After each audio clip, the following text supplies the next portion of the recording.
kelinci. Bayangan kita tentang kelinci itu apa sih? Lucu, menggemaskan, ya kan? Tapi coba deh teman-teman lihat gambar yang satu ini. Benar sih, lucu dan menggemaskan. Tetapi kemudian pertanyaan yang timbul adalah, kok di sekujur tubuhnya ada luka? Kenapa?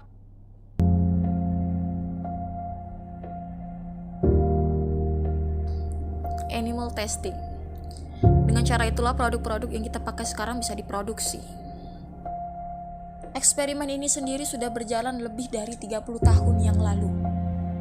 Sedangkan riset menunjukkan bahwa ada lebih dari 115 juta hewan yang digunakan dalam eksperimen industri kosmetik ini setiap tahunnya di seluruh dunia. 115 juta. Bayangkan.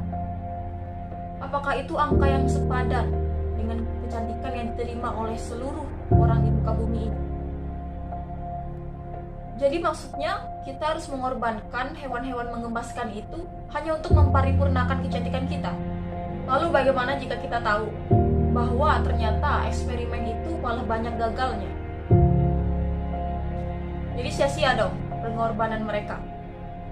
Jumlah hewan yang segitu banyaknya tidak akan sebanding dengan hasil temuan yang mungkin hanya 25 bahan baru per tahun. Belum lagi 95% dari bahan-bahan yang sudah diuji coba ke hewan itu ternyata malah gagal ketika diuji coba ke manusia. Meskipun hal itu terdengar mengenaskan, tetapi kemudian apakah kita akan merasa iba dan rela mengalah hanya demi hidup seekor makhluk? Apakah kita rela jika produk yang akan kita gunakan itu ternyata malah berbahaya bagi kita? Tentu saja tidak.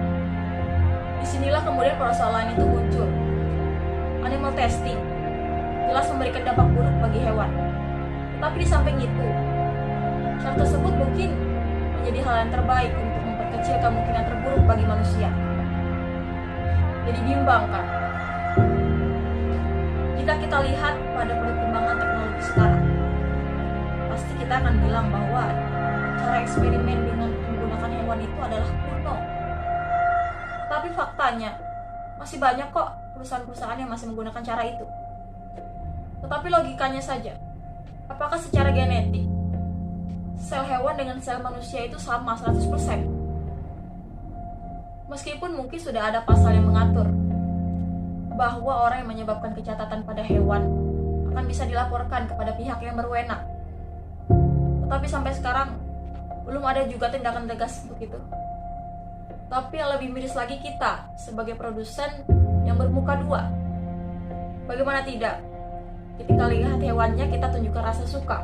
Kita elus-elus, kita ajak jalan, kita kasih makan. Tetapi di balik itu kita mendukung untuk penyiksaan mereka. Saya kan cuma membeli produknya saja, bukan berarti saya menyiksa. Karena tanpa kita sadari, niat awal kita yang hanya cuma untuk membeli produk itu ternyata turut berarti sebagai bentuk dukungan kita kepada perusahaan kosmetik untuk terus melakukan uji coba kepada hewan-hewan. Ya iyalah, kalau kita terus-menerus membeli produk mereka akan produksi secara terus-menerus pula. Ya terus kita bisa apa dong? Yang perlu kita lakukan adalah memutus bentuk dukungan itu. Lagian masih banyak kok produk-produk di luar sana yang bagus-bagus. Yuk lebih selektif lagi memilih mana produk yang berperi kehewanan dan mana yang tidak. Lagian kan alangkah baiknya jika mereka dibiarkan hidup bebas di alam luas, bukan hanya menjadi objek uji yang belum tentu jadi. Biarkan mereka melompat dan berlari-lari seperti layaknya hewan biasa, bukannya menunggu giliran untuk dimasuki zat di tubuh mereka. Hanya karena hewan tidak bisa menyampaikan rasa sakitnya, bukan berarti mereka mati rasa seperti benda. Rasa kemanusiaan kita diuji, bukan hanya lewat interaksi antar sesama berkaki dua, tetapi juga kepada makhluk-makhluk lainnya. Semua makhluk pada dasarnya sama, ingin bebas dari sakit dan luka.